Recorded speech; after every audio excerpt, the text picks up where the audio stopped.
What's up, YouTube? This is Bystander X79, and today I'm coming to you with a strategy video on how to beat the top decks of the format. Alright, now that YCS New Jersey has gone, and we've got a few Nationals and World Championship qualifiers underneath our belts, we can actually turn around and start taking apart the top decks. Top decks would include Trickstar as well and Sky Strikers and their hybrid, the Sky Striker Trickstars or Trickstar Sky Striker, whatever you want to call it. There's Gokis, they're always major. Altergeist are in the top, and even Trudraka. But then again, Trudraka's been around for a while, and a lot of players really know how to play around it by now. So we're going to be focusing more on the top first four decks I'm going to mention, alright? Now, basically, primarily most of the decks are effect monster based. Trickstar and Gokis are no exception. The pure Trickstar, we all know what they do. Trickstar can search, we can turn around, and all the Trickstar monsters inflict burn damage based on what they can turn around and what their triggers are. Gokis are a bit more of a combo based deck. The idea is to get maybe one card on the field just to go into another card, to go into another card, to build up the card, and basically this Gokis can extra-execute very quickly. They've gotten better and better as progressively as each of the core booster sets come out, and they're even going to get even more better with the next one. So it's going to be important to figure out how to beat this. Since they're both effect-driven, cards like... Come on. Skill Drain, the Monarch's Erupt, Amano Iwato, and even Majesty's Fiend all are very important because they're all blanket effect negation. Now, the cool thing about Amano Iwato and Majesty's Fiend is that they also can stop your opponent from activating effects in the hand and in the graveyard, which makes them a little bit more utilitarian. The thing about it is that Majesty's Fiend is more of a lockdown card in which, if you're going to drop this card on the field, you better be going for game. Amano Iwato can actually be a bit better. It does eat up a normal summon, but if your deck can actually just special summon like crazy and build off of that, shutting down your opponent's card effects might not be a bad idea to utilize a normal summon on this guy, and this guy bounces himself back to the hand, so you can keep using it over and over, turn after turn. Now, if blanket effect negation really isn't your deck speed, we do have some single effect negation, things like Effect Veiler, classic hand trap, in which you can turn around and just throw out multiple effect failures based on the number of effects that are activated during one turn. Of course, we also... Let me just turn around and just start knocking out some of these things. We also have things like Forbidden Chalice, Quick Play Spell, which can negate a single monster's effects per turn, but it jacks that monster's up by 400 attack. So try to have a big monster on the field if you activate this card, if you're running it. And of course, there is one other card that we can actually turn around and consider, is that Fiendish Chain. Continuous Trap, basically, it negates a monster's effect, and it even turns around and keeps that monster in the same battle position. This card, I think, is really underrated for this format because basically a lot of the Link monsters that are out there are actually vulnerable to this card. Primary thing you gotta watch out for would probably be back row hate, but there are ways to counteract that as well, and we're gonna get that talking into the next thing because, of course, a lot of the majority of decks are monsters and spells with maybe a few traps here and there.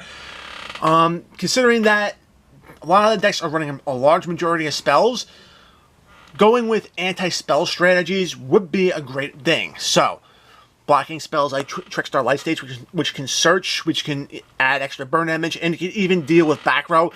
That's kind of important. So there are cards that can help do that. Anti-spell Fragrance. It slows down a lot of spell-driven decks to a crawl because they have to set their spells and then wait a turn before they can activate them, which is actually pretty good because if you are pairing this card with a lot of back row hate in your deck, you can actually just turn around, flip this card, and then start going after the cards they set. Another card is Imperial Order, and this basically stops spell effects outright because it negates all spell effects on the field. So your opponent activates a spell, no, they're not getting the effect. They just wasted a spell card. It's a -1 for their hand.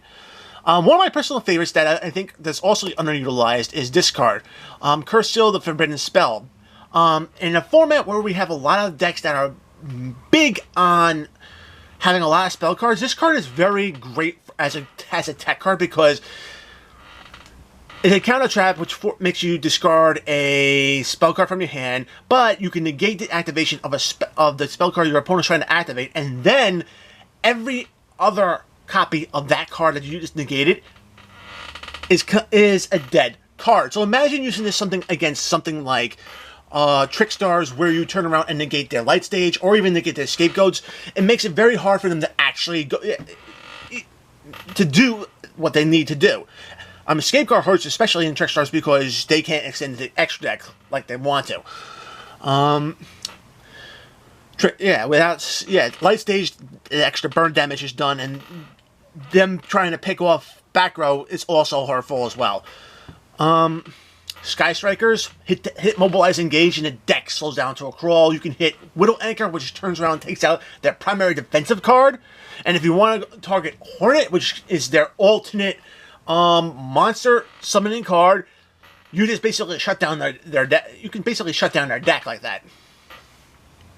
Now, speaking of Sky Strikers, there are other ways to turn around and stop the cards. One of the ways, and this is something that I think a lot of players missed out on, is using something like Ojama Trio. Since most of the Sky Striker spells require an empty main monster zone, this puts 3 tokens in their main monster zone, which means they're not going to be able to activate their spells and traps, and they're going to have to go into a higher rated link just to get the tokens off their field. Other cards to help you beat them: Ash Blossom, Draw Unlock, Mistake, and of course, a card that's gaining more popularity because of Sky Strikers is Shared Ride. Basically, it allows you to turn around and get a free draw every single time your opponent adds a card from their deck to their hand. Or the graveyard, too, which can help with dealing with Kaigiri. Now, another way to stop these decks would be to stop, especially Goki, Sky Strikers, and even the Trickstar, would be to go after cards in their extra deck. How do we do that? Target them with Ghost Reaper. Ghost Reaper becomes even more important now because it shuts down that extra deck play. Of course, Blanket's special summon negation with Vanity's Fiend, which just got a common reprint in the Lair of Darkness structure deck, also good. And then, of course, there's also stuff like Domain of the True Monarch, which can turn around and block your opponent from summoning from the extra deck, period. Now, dealing with Altergeist. Altergeist is more of a trap-heavy deck. They also rely on their monster effects, so using the monster effect negation strategy I talked about would be useful against it. However, going up against them, you may want to turn around and decide to include stuff like Wiretap, which actually turns around and bounces a card, negates the activation of a trap card and bounces it back to their deck. And depending on what else you're running, you can actually potentially stop them from searching out any other trap cards during the turn. And then, of course, a new card that recently came out would be Red Reboot. Negates the activation of a trap, and then allows your opponent to set another trap directly from the deck. This card is really good if you have a whole lot of spell and trap hate built into your deck, like things like Twin Twister or even Heavy Storm Duster, which can help you take those cards off the field after they've been reset. And it just takes plays away from your opponent. Alright, so that's just some of my ideas on what to use to beat the top decks of the format. Guys, if you think I've missed anything in this video, please let me know down in the comments. If you like this video, give it a thumbs up. If you want to see more content like this on my channel, hit that subscribe button and ring the notification bell to be alerted whenever I